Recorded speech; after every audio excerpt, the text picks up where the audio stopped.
Hello and welcome back, everyone. Welcome back to another Mind Shift Monday. I'm Fatima Bay, the Mind Shifter. I'm here with you every Monday at 7 p.m. Eastern Standard Time to give you some life wisdom. And I'm here to shift your thinking for your own success. And I take a deep dive into topics. Anything I talk about, I take a deep dive into. I don't just do surface level stuff that you do everywhere else. And I'm so excited to shift your thinking once again tonight. So I started a couple weeks ago a leadership series. So I'll be doing a series of messages for a while now. I'll be doing it for a while, and I'm not sure how long it'll be because I never make that decision up front. But it'll be for a while because a lot needs to be discussed in the area of leadership. And so tonight's message is called "Who Are You Talking To?" And not "Who are you talking to?" Who are you talking to? It's the question I want you to walk away with today with some answers on or to think about. So, who are you talking to? So if you got any comments or questions, go ahead and make your comments and questions. Now, in leadership, communication is critical. There's no such thing as communication not mattering when you're in leadership. It always matters. So, who are you talking to? Isn't about some of the things you might think of. So, who you're talking to is about, are you reaching people where they are? Who are you talking to? Are you talking to yourself while facing other people and not reaching them because they're not where you are? Who are you talking to? Now, just like with everything else I do, there are lots and lots of ways to apply principles. So what I teach are principles, and then I talk about the details of what they look like in different areas of life. So just about everything I teach applies to both business and personal life, just in different ways. So I'm going to give you this example. If I want you to catch a ball and you are on my right, don't I need to throw the ball on the right? Of course. So why would I throw the ball on the left? You're not going to catch the ball on the left because you're not over there. And this is what we do when we create programs, when we give out directives, and we're not reaching people where they are. You're throwing the ball on the left when everyone is waiting for you on the right. And then you get mad that nobody caught the ball. Well, I threw it. I don't know why these fools didn't catch it. You might not use those words, but you have that attitude. And the truth is, you have to reach people where they are. So how does this principle apply to different areas of life? Well, let's talk about that.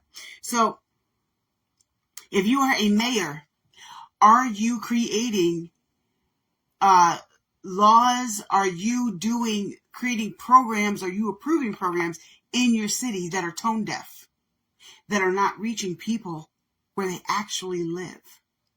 Are you building a center for the homeless in the middle of the forest where none of them are? Nobody's doing that. I'm just making up an analogy here.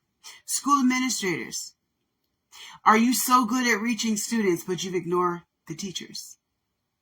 You've really tuned into the students, which is beautiful, but you've ignored the need of your staff. That can hurt you.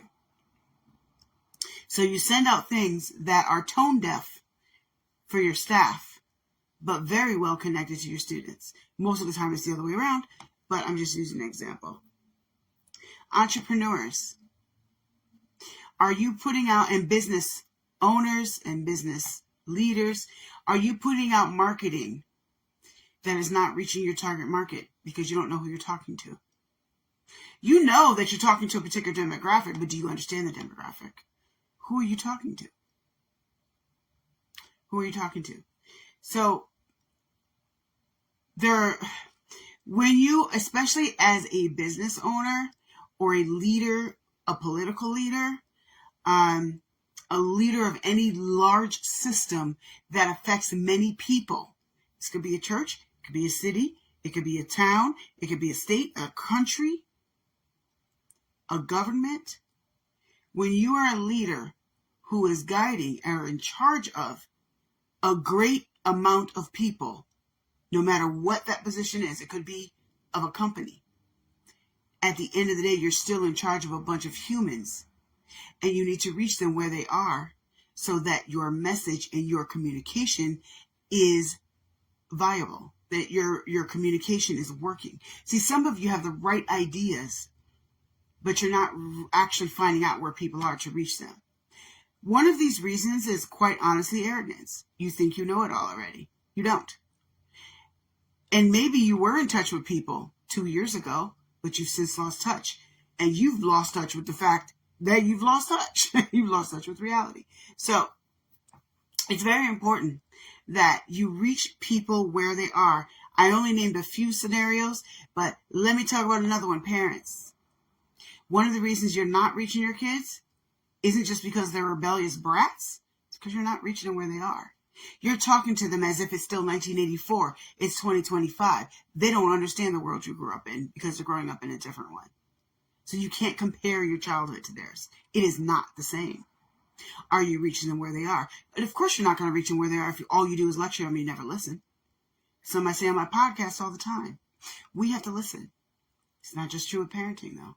Are you listening to your staff?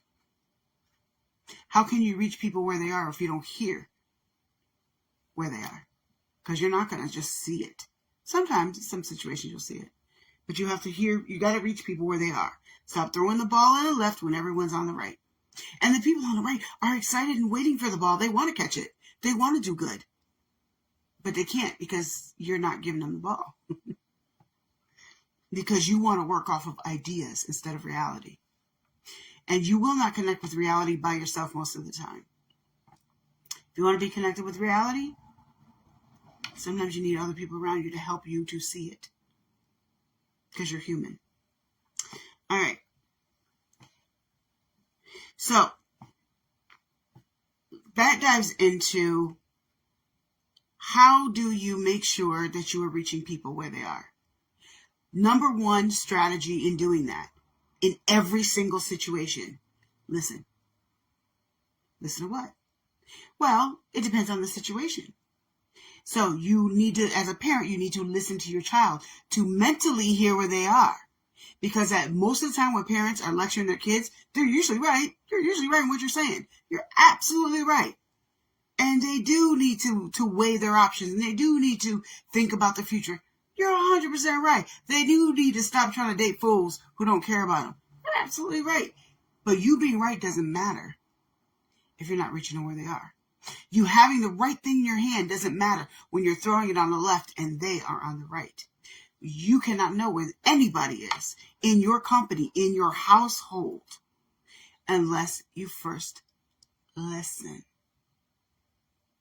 So if you are a big executive or a CEO, the people that you're going to listen to are the ones who represent the population that you serve.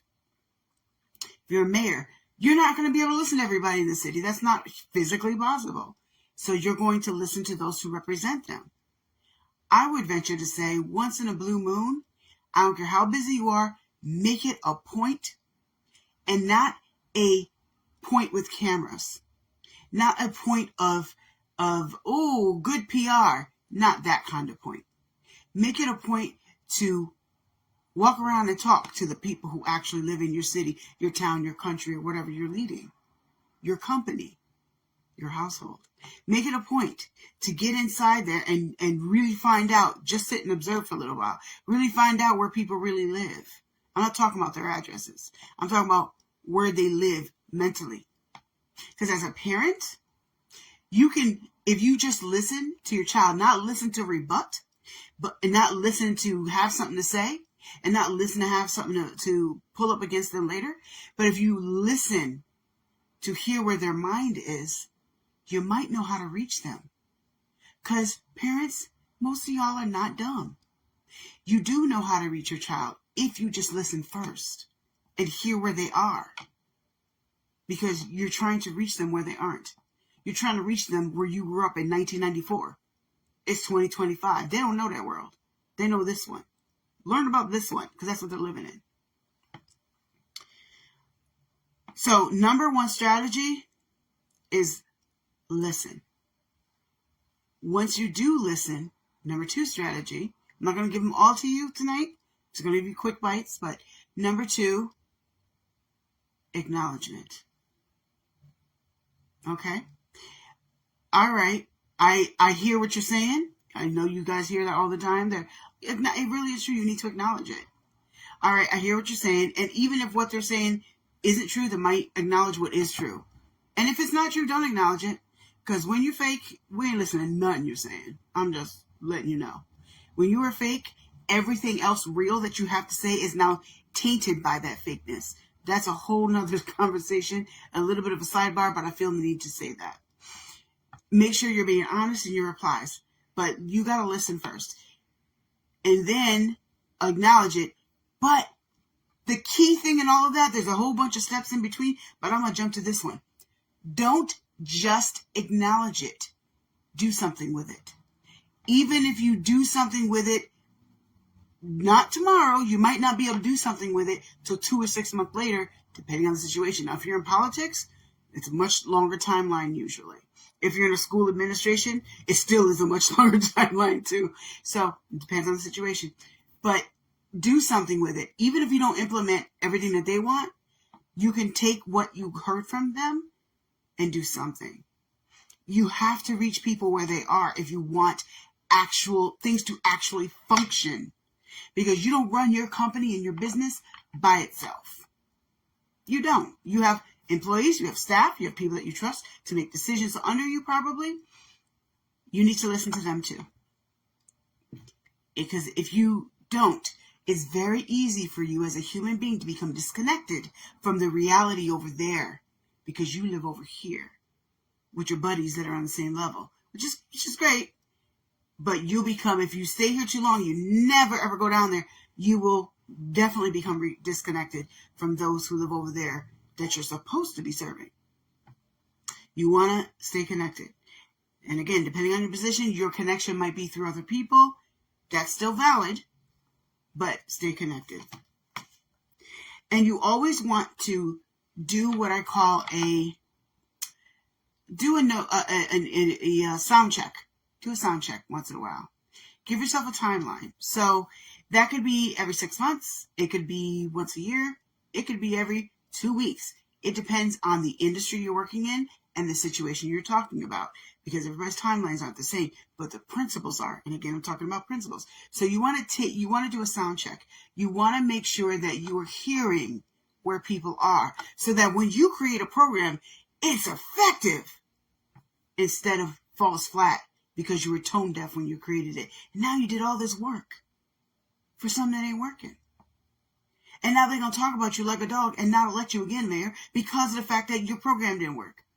And it wasn't because you had the wrong idea. It's because you were throwing it to the left when the people were on the right. Got to reach people where they are.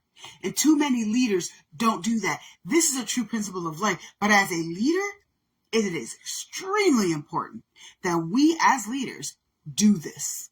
Because we're the ones that affect more people when we don't. If you're a mayor of a city, you are a CEO of a Fortune 500 company, you are the king of England or any other country. Our decisions, our tone deafness has detrimental effects on more people. And that's why I'm giving you this message, because if you are tone deaf and you are not listening to the people you're supposed to be serving, you are doing so much damage. Some of y'all know and don't care. But for those who know and don't care, there's nothing I can say that's going to change you because you're just a selfish jerk. But for the rest of you, and which is most of you, are not those selfish jerks.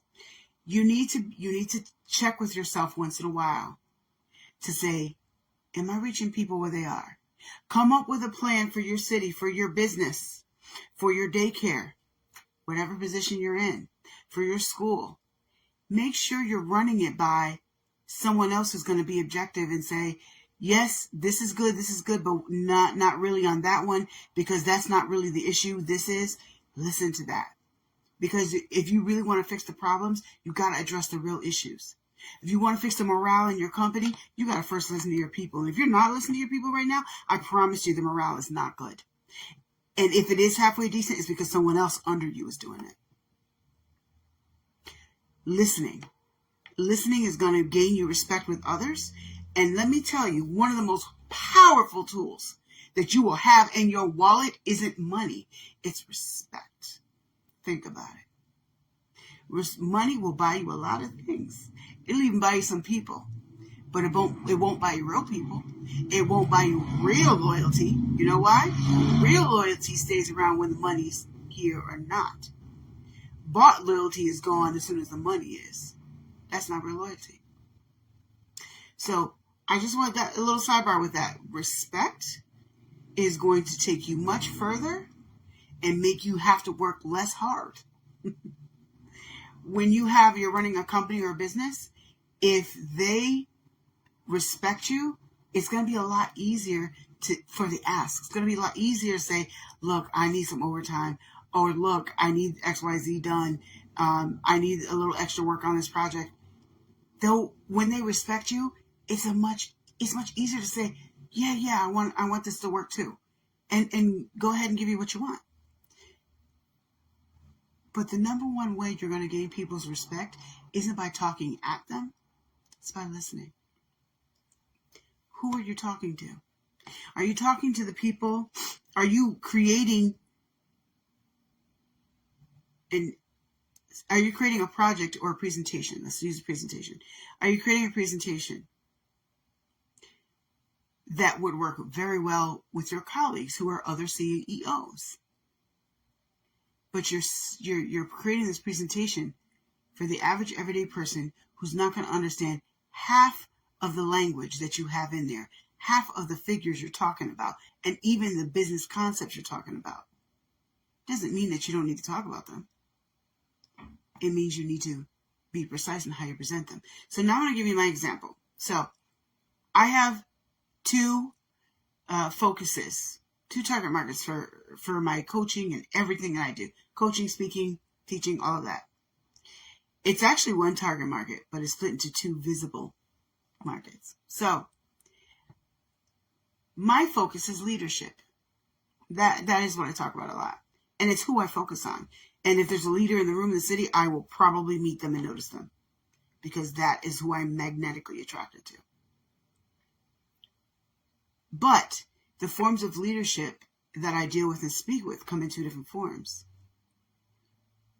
The leaders of today, business executives, school administrators, all different kinds of, politicians, all different kinds of people that are leaders of one thing or another today. But I also focus on the developing ones. Some of you might call them teenagers. So if you're wondering why, she does so much with teenagers, but now she's talking about leadership, it's all coming from the same root. You see, you have one root, but it grows two different ways. Your teenagers right now, the ones I deal with, are leaders in development. They look different than you, but they're about to become you, and in some cases supersede you, because of the development that's happening today. So, having said all of that, if I'm going to do a presentation in front of a room full of board executives, a room full of, business people, which I've done, I present very differently than if I go to a high school and present. Now, if you think that you should present to both groups the same way, that is already part of your problem, and that's why you're not reaching people. I can teach the exact same things to both groups, but I will present them differently. You know why? I am paying attention to who I'm talking to. When it comes to teenagers, I can't sit there and be all serious and dry and everything that you can be in the business world. They'll be bored as hell and not listen to anything I'm saying and feel disconnected from all that grown-up stuff. I can teach them the same thing, but I make it more fun. I incorporate more games. Now, in the business executive, I might incorporate games too, because that's me, but not in the same way and not as much. So I personally do this. I can present in front of a room of dignitaries and business executives and be perfectly fine. and be very professional. But when I go into high school and I'm dealing with students, I relax a bit because I want to reach them, because I know who I'm talking to, because I'm not throwing a ball above their heads and I want them to catch it. So I throw the ball right directly at them. So yes, I will do a presentation on screen. I'll have a whole slideshow going. You got a whole PowerPoint or Google Slides or whatever you're using. You'll have a whole slideshow going. Great. And I'll do that with business executives. I'll have a slideshow going with teenagers too. There'll be a whole lot less slides and a whole lot less dependency on it. A lot more interactive because they're teens. It's different. And I talk different when I talk to them because I can use different verbiage. I need to use different verbiage when I'm talking if I want to reach them. I can use all of the big, large, academic words when I'm talking to the group of business, whoever. But I'm not going to do that when I'm talking to teenagers. I'm going to use everyday language. I'm still saying the same thing. I just present it differently because of who I'm talking to. Now, I do understand not everybody is gifted like that. Not everybody can really do that. So maybe you are the person you're meant for business executives. So that is how you speak all the time, is the only people you really ever speak to. So that is how you're going to present yourself all the time because that's what you're used to. Nothing wrong with that. Likewise, someone who deals with teenagers all the time or adolescents, middle school and high school, they're going to talk differently. The way they're used to presenting every day, they're going to have to really work really hard to present in front of the business group because they're not used to it. They're used to presenting to who they're presenting to. There's nothing wrong with that. And the person who's presenting to the teens is not less than the one who's presenting to the business executives. They're both just as important because those teens they're talking to, they're the next executives. And that really matters. So I want you to understand who you're talking to and all that you're doing. I'm not just talking about your speech. When you're creating programs, are you reaching who you want to reach? Listen first.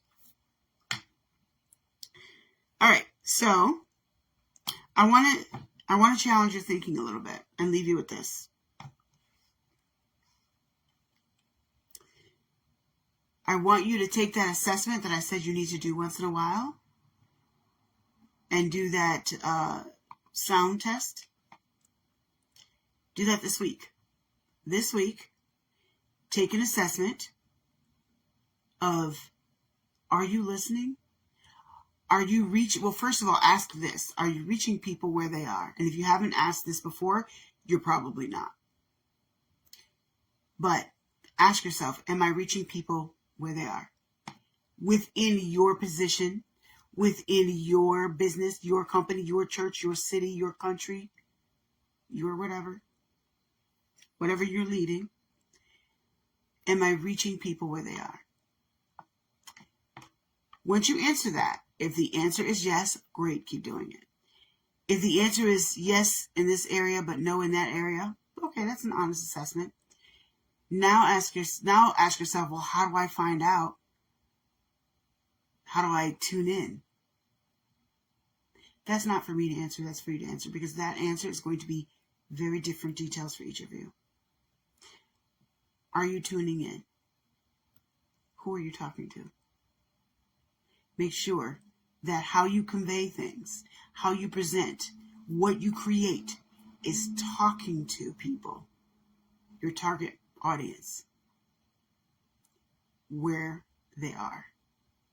This principle can be applied in so many ways. I only named a few here.